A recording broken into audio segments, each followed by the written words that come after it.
Shalawam, shalawam. I want to give all praises. Well, call HALALYAM, YAHAWAH, SHAM, Shenya Kabag, Gawala Rakab, Zaquanyam Noah Ba'aith, and Shalom Abarakim, Labakarium, Shal Yasharahla. You know, that's all praises be upon Yahawah, Shema Shah, Shema QADASH, and double honors be upon the elders and apostles of GMS, and peace and blessings be upon the election of Israel.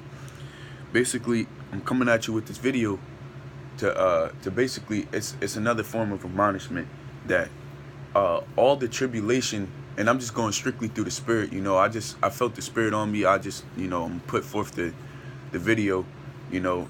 But basically, the Most High is making you war ready with the tribulation that He gives you. Every tribulation or every trial that He gives you, He does it to make you war ready. You know. And you know, I was just going through the scriptures and reading about Job, and you know, Eliphaz the Temanite, basically, you know, he had the spirit on him to basically tell Job, you know, I'm a catch up brothers on the story, but he had the spirit on him to tell Job that, like, basically everything that he was going through was to basically make him stronger, so that when the real trial comes, you know, or when the final trial comes, like, basically you already built that, like the Apostle Gabar says, you already built that spiritual callus toward the things, toward those things, because you've already been through it all, man. And essentially that's exactly what's happening right now. You know, the Most High is putting us through the things that we need to go through and letting us suffer, so that when we do go to the final trial, we'll be able to make it through it, man. And that's how much the Most High loves us, bro. That's how much the Most High really cares for us. But fuck, that's Satan. That's Satan. Salaka. That's Satan. We are good though. Call to Wab. Basically, I'm gonna just get right into it. I'm gonna catch brothers up on the story, but this is Job 1. I start at 8. It says, "The Lord said unto Satan, Hast thou considered my servant Job? There is none like him, and the earth a perfect and upright man." You know, I'm gonna start from the first verse, because basically it's gonna tell you all the substance that Job had, you know, and which was very beautiful. This is Job 1 verse 1. It says, "There was a man in the land of Uz whose name was Job." That, and the word Job, it means Ahyawab, which means hated or persecuted, and Baha or in the Hebrew, you know, it's AHYAWAB connector, you know, because it's supposed to, the last letter is BA, but you know, you put the connector, so it's Ahyawab. But there's Job chapter 1 verse 1. It says, there was a man in the land Uz whose name was Job, that name, Salah, that man was perfect and upright, and one that, it says, and one that feareth the Most High, who escheweth evil. And there were born unto him 7 sons and 3 daughters. His substance also was 7,000 sheep, and 3,000 camels, and 500 yoke of oxen, and 500 she asses, and very great, it says, a very great household, so that this man was the greatest of all the men of the east. See that? So Job basically had it all. He had the riches, you know. He had, and he was rich in substance. So that's what actually made him rich, you know. Having you know, 3,000 camels, you know, 500 oxen, and the oxen were back then used to help you move, you know. You would put things behind oxen and they would plow it, you know. They were basically helpers, like you know, like moving trucks, you know. So basically that's that. I'm gonna skip down to verse 8. It says, "And the Lord said unto Satan, Hast thou considered my servant Job, that there is none like him in the earth, a perfect and upright man, one that feareth the Most High and escheweth evil? Then Satan said unto the Lord, or Yahawah, and said, Doth Job fear the Most High for naught? Hast thou made a hedge about him, and about his house, and about all that he hath on every side?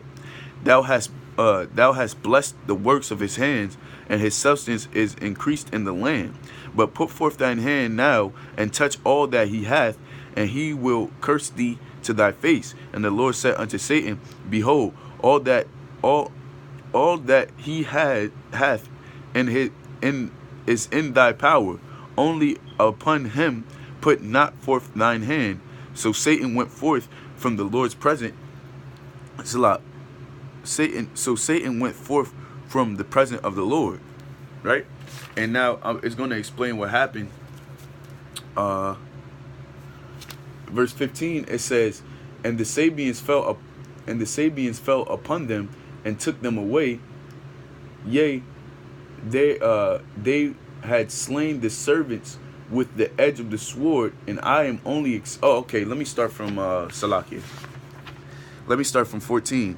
It says, and there came a messenger unto Job, and said unto Salat, and said, the oxen were plowing, and the asses feeding beside them, and the Sabians fell upon them, and took them away.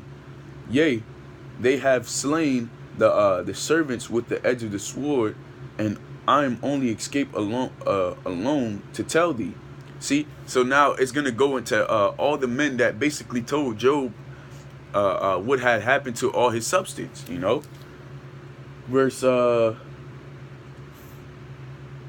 16, it says, while he was yet speaking, there came also another and said, the fire of the Most High is fallen from heaven, and hath burned the sheep and the servants, and consumed them, and I am only escaped alone to tell thee. While he was yet speaking, there came also another and said, the Chaldeans made out 3 bands, and fell upon the camels, and had carried them away. Yea, the slain Salat, it says, and slain the servants with the edge of the sword, and I am only escaped, and I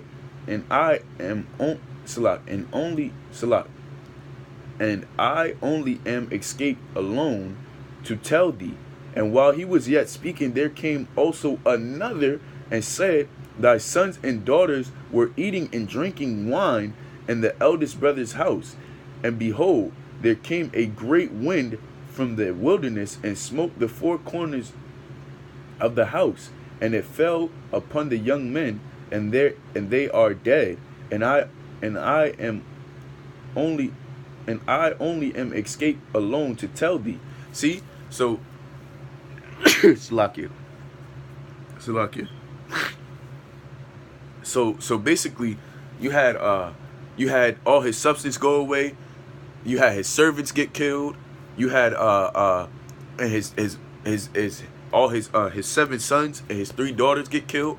So basically everything was taken away from Job. But that's not it, you know. That's not the only trial that the Lord put him through, you know. And I'm gonna keep reading, because and essentially we have to have the spirit of Job, man. We have to have that warrior spirit, that, all right, I'm going to go through it for YAHAWASHI. Because in all the things that Job did, and all the things that happened to Job, Job did not once sin with his mouth or sin with his lips, you know, against YAHAWASHI. Salakia. Okay, so it says, then Job arose and rent his mantle, and shaved his head, and fell down upon the earth and worshiped. And see, whenever tribulation comes your way, the first thing you should do is pray. Just pray, bro. You don't have to. In any situation, there's never a situation for you to spaz the hell out. It did not say Job spazzed the fuck out. It did not say that in the scriptures. So whenever you get tribulation, your first instinct should kick in to just, Ahyawab, you know, Babakashah, Salakia, you know, ask for forgiveness and pray, because whenever tribulation comes your way, it's because the Most High is trying you, bro. Especially if you're a man of this word, man. If you're a diligent man in this truth, and you're trying to do right by Yahawah, by Shemel by Shemra QADASH, you know. So keep reading. It says, I'm gonna skip to 22. It says, in all this Job sinned not, and nor charged the Most High foolishly. So basically, Job knew that he knew that Yahawah Bashim Yahushua was on his side by Shem QADASH. You know, he knew he didn't sin with his mouth or his mind, because he knows the power. He understood the power of Yahawah Bashim Yahushua by Shem QADASH, and he knows that, you know, these things are gonna have to happen to you. You know, but I'm gonna keep reading on in the story. There's the second chapter.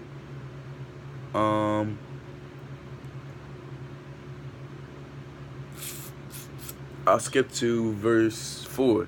It says, Satan answered the Lord and said, skin for skin, yea, all that a man hath will he give for his life. But put forth thine hand and touch his bone and his flesh, and he will curse thee to thy face. And the Lord said unto Satan, behold, he is in thy hand, but save his life. So basically, the Most High was bringing Job to that breaking point. He brought him to the first breaking point, which was losing all of his substances, and now the second breaking point is the flesh, man. And when you first get in this truth, you get to your first breaking point, losing everything. You don't have shit. The Most High is gonna make you come into this truth with nothing, literally a babe, man. You ain't coming in this truth with nothing, and if you do, you gonna lose it. You know what I'm saying? Like for me, I came in this truth. Well, I can't even say that because I came young, but still I had nothing. You know. And I know from you know, from stories from brothers, you know, they come in this truth, and the Most High takes everything away from them. They car, they woman, they you know, they job, if it be so. You know, that's the first breaking point. Then the second breaking point is right here.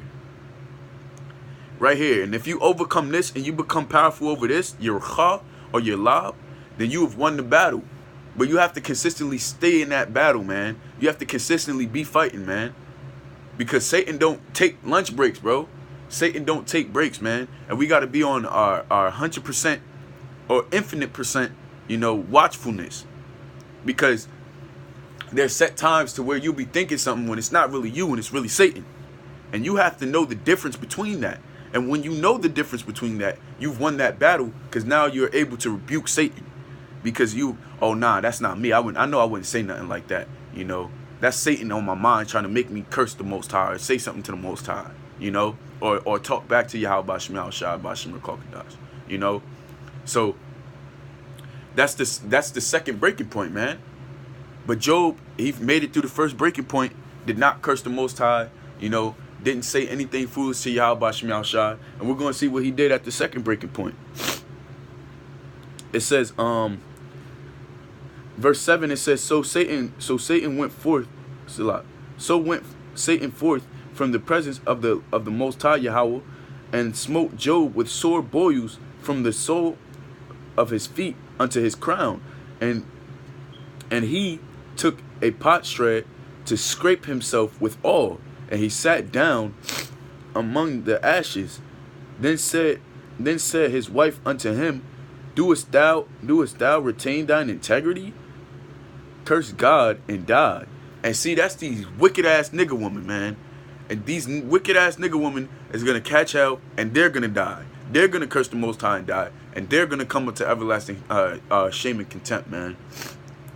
They're gonna get a horrible death, because why would you instruct a man to do so, to do so, man? If anything, you should pray for that man. But these women are carnal, man. And of course that was Satan again. That was another part of Satan's tactic, because the woman is the closest thing to a man, or it's somewhat the closest thing to a man, you know, because first you have the Most High, then you have your brothers, and then you have the woman. So she still plays a part too, you know. But she said, Salakia, verse 10, it says, but he said unto her, thou speakest as one of the foolish women speaketh. What? Shall we receive good at the hand of the Most High? Shall we not receive evil? And all this did not Job sin with his lips. See? Now basically Job, that tells you that the second breaking point that he had, he still didn't sin, man. He still didn't go against Yahawah Bashim Yahushua, because he had faith in him, you know? Even though it doesn't say Job had faith and he did so and so and so and so, we know that only a man of faith could perform these things, could still remain with your integrity, man. So the Most High is going to bring you to those breaking points in order for you to build that spiritual callus, for you to make it through the things that he's going to put you through that's far worse, you know? Because then we're going to see what Eliphaz, the Temanite, basically told Job later on, you know? And Job, and the 3rd chapter is basically Job mourning. And this is what in chapter 4, Eliphaz, the Temanite, is going to basically speak. I'm going to skip to... Well, I'll read 1 and then I'll skip to 15 and 14. There's Job chapter 4 verse 1. It says, then Eliphaz the Temanite answered and said, and then no, I can't skip 6 or 7. Okay, it says Job chapter 4 verse 5. It says, but now it is come upon thee, and thou faintest. It toucheth thee, and thou art troubled. Is not this the fear, the confidence, is not this thy fear, thy confidence, thy hope, and thy uprightness of thy ways? Remember, I pray thee, whoever perished being innocent, or where were the righteous cut off, even as I have seen they that plow iniquity, a sow wickedness reap the same. So basically he's saying, he was telling Job, like, you didn't plow iniquity, or you didn't sow wickedness, so you're not receiving this punishment because of wickedness. You're receiving this punishment because the Lord is trying you. That's why he told him, whoever perished being innocent, you know, like the Most High called him a perfect and upright man. So basically saying, you know, Job he had the faith of the Most High, of course, first, and second, he followed the law, statutes, and commandments, you know. So basically Job was just telling, Eliphaz was telling him that, you know, you're going through this because the Lord is trying you. Okay, and then verse 15 is when Eliphaz saw a spirit. All right, verse 13, it says, in thoughts from the vision, no. Verse 12, it says, now a thing was secretly brought to me, and mine ears receiveth a little thereof. In thoughts from the vision of the night, when deep sleep falleth upon men, fear cometh upon me, and trembling, which made all my bones to shake. Then a spirit passed before my face, and the hairs of my flesh stood up. And it stood still, but I could not discern the form thereof. An image was before mine eyes. There was silence, and I heard a voice saying, Shall mortal men be more just than the Most High? Shall a man be more pure than his Maker? Okay, Salah.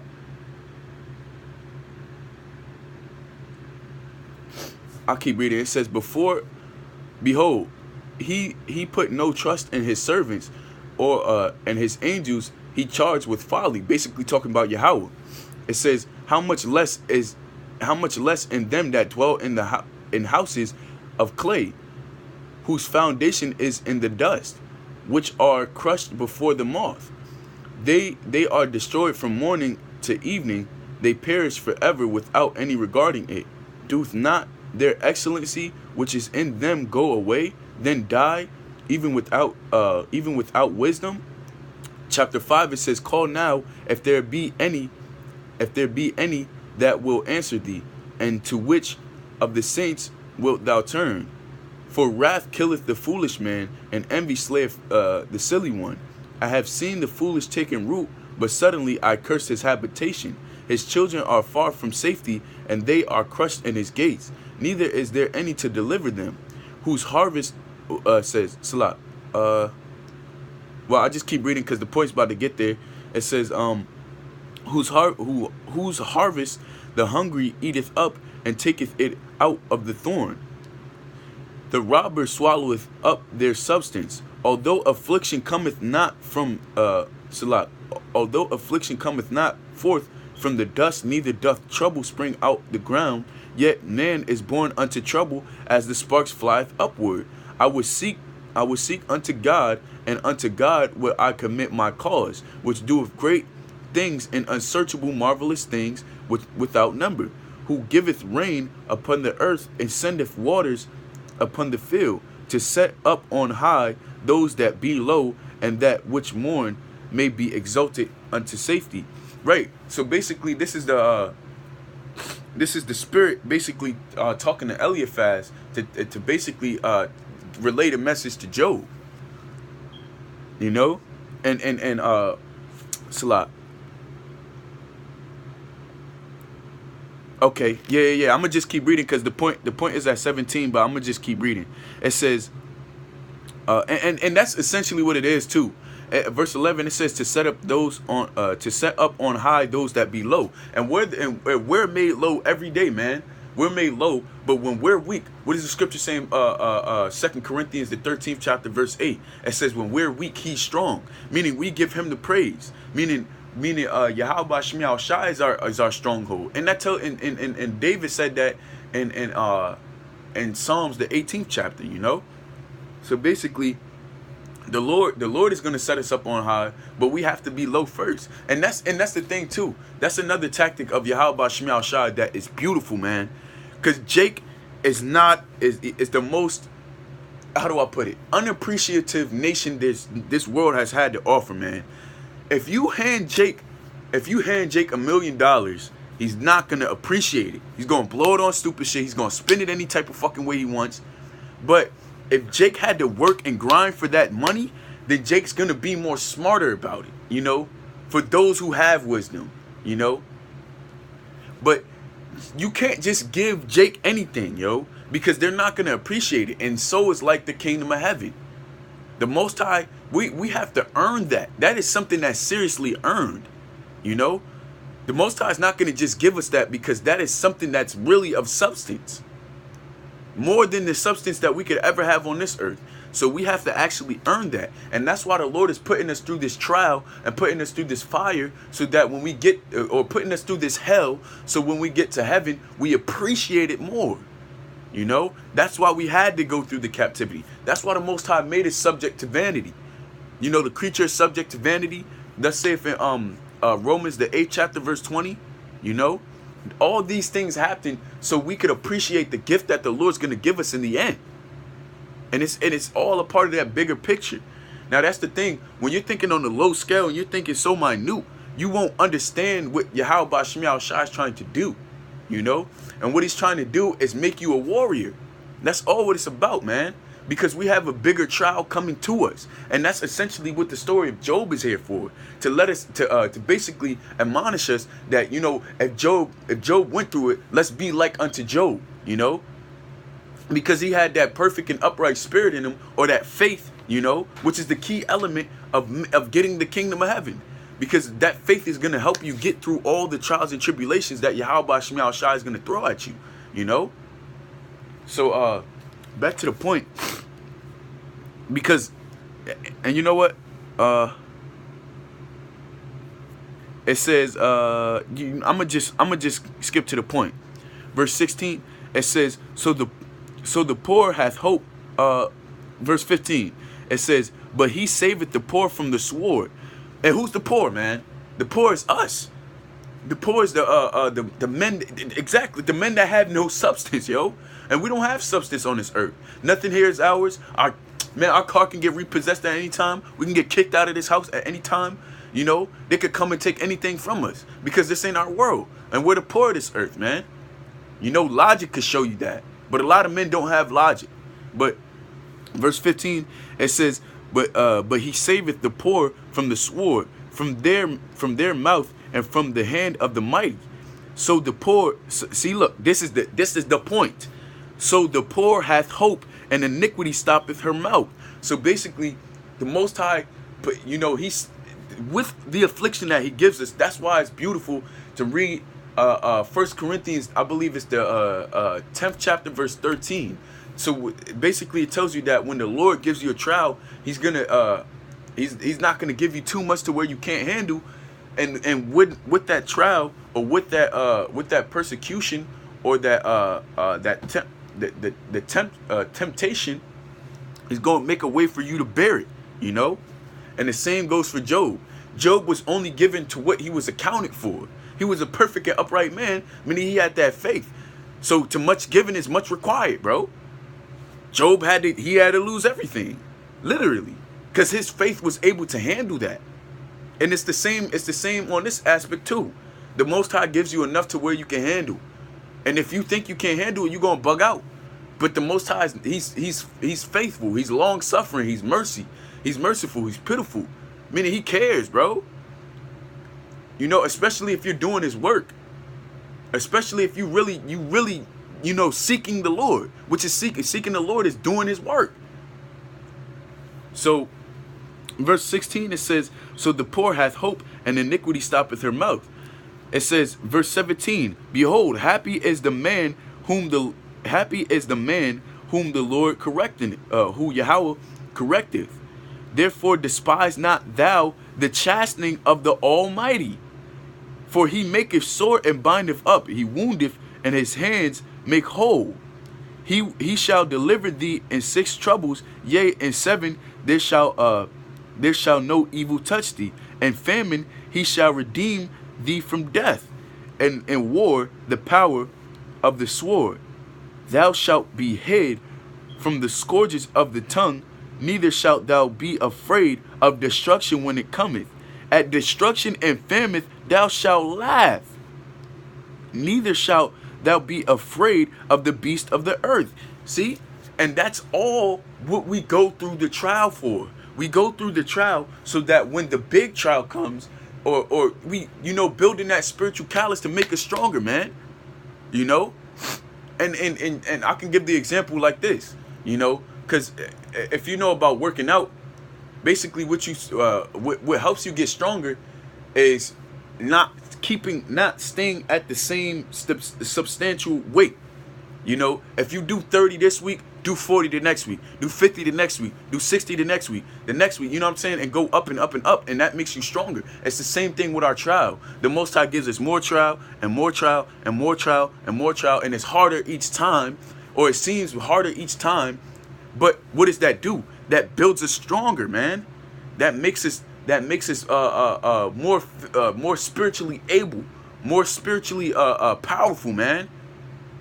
And that's exactly what the Lord he's been doing this whole time. So that when you know death, verse 22, Job chapter 5 verse 22, it says, as destruction and famine thou shalt laugh, neither shalt thou be afraid of the beast of the earth. So basically saying, so when the big trial comes at famine and death, when those things are hitting the you know, pestilence and you know, all types of chaos is on the earth, we're gonna be laughing in those times, man. Because you know why? We built that spiritual callus, man. We built that spiritual fortitude in YAHAWASHI with our faith. Because with that trial comes faith, and with that faith comes trust, and with that trust comes protection, man. And that's the way it rocks. That's the way the Most High works. You know? But you know, that was the main point of what I was trying to insinuate with this with the story of Job, which of course I'm gonna keep reading because it just builds your faith even reading this to see what, you know, the Most High had Job overcome. And then at the end he increased him tenfold, man, you know, through the Spirit. And essentially that's what we're gonna get to, you know, because we're the poor in this earth, man. We ain't got shit, but then in return, the sacrifice that we make on this end, we're gonna get it to the infinite degree, which is an understatement of an understatement, in the kingdom of heaven, man. We're gonna get our wildest imagination, man, which is far beyond what we could ever think. Because you got to think, we're gonna be an incorruptible flesh, so our mind is gonna be different. We're in this corruptible ass flesh, so we only think right here and now, man. But when we get that incorruptible flesh, we're gonna see far beyond what we could ever think, man. Far beyond what this flesh could ever comprehend. And you know, but the matter of the fact is stay faithful within your trial, because that trial is to build you stronger in Yahweh by YAHAWASHI, by Shem QADASH, man. You know. But with that, I want to give all praises to all praises, glory, and honor to Yahweh by YAHAWASHI, by Shem QADASH. Call HALALYAM, La Yahweh by YAHAWASHI, by Shem QADASH. Shenya Kabag Gawala Rakab, Zaquanyam Nao Ba'aith, and Shalawam wa Barakim La Bakarium Shal Yasharahla, you know? And these scriptures, the scriptures say in Revelations 1 verse 3, blessed is he that readeth, you know? So these scriptures are really what's gonna, these words, these debarium, because essentially what the word promise means is debarium, which means the Most High's words. His words or his promises is what's gonna keep us in those times, man. Because when you go through that trial, you read the scriptures, you keep those scriptures on your mind, you're like, oh, okay, I'll understand why this is happening to me. You know, the Lord is only doing this to build me stronger, you know? So you got to keep these words on your mind. You got to consistently read. And like I say this to myself all the time, opposed to, you know, I got to rebuke myself before I rebuke brothers or reproof brothers. But reading is the most essential thing you could ever do in this truth, man. Reading with understanding and wisdom. That's why it's important to pray before you read, you know? But these things is going to help us in the last days, man. These things is going to help us get through our trial in the last days, man. Because the Lord is building us up in that faith. I don't want RAWCHAA, you know? But with that, I want to, you know, all praise to YAHAWASHI, QADASH, shalawam.